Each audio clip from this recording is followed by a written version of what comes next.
മലയേറിയമാർക്ക് ആർക്കാണ് കൊടുക്കാം എന്ന് പറഞ്ഞു. ഉടനെ ഈ സജീവ്, അയാൾ ഏറ്റവും വൈബ്രൻ്റായി ഈ കേസിൽ ഇടപെടുന്ന ഒരാളാണ്. പുള്ളി പോക്കറ്റിൽ കിടന്ന് പേനയും എടുത്തിട്ട് അങ്ങ് താഴത്തേക്ക്, എൻ്റെ പേന താഴെ പോയി, നിങ്ങളതെടുത്ത് കൈ പിടിച്ചിട്ട് ഞാൻ തിരിച്ചു ചോദിക്കുമ്പം നമുക്ക് ചർച്ച ചെയ്യാമെന്ന് പറഞ്ഞ പരിപാടി എനിക്ക് വേണം. ആ പേന തരാം.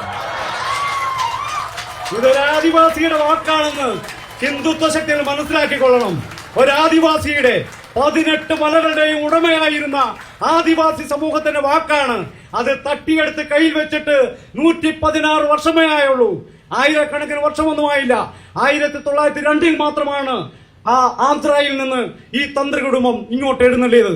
ഇവിടത്തെ മലയേറിയന്മാരും മലമ്പണ്ടാരങ്ങളും അടങ്ങുന്ന ആദിവാസി സമൂഹം കൈവശം വെച്ചിരുന്ന, അവിടെ ആചാരാനുഷ്ഠാനങ്ങൾ നിറവേറ്റിയിരുന്ന ശബരിമലയിൽ ഇന്ന് ആചാരം അനുഷ്ഠിക്കുവാൻ ഈ പറയുന്ന തന്ത്രി കുടുംബവും കുറച്ച് പൂണൂലിട്ട നമ്പൂതിരിമാരുമല്ലാതെ വേറെ ഒരു ഹിന്ദുവിനെ കാണിച്ചു തരണമെന്നാണ് സുകുമാരൻ നായരോട് എനിക്ക് പറയുവാനുള്ളത്.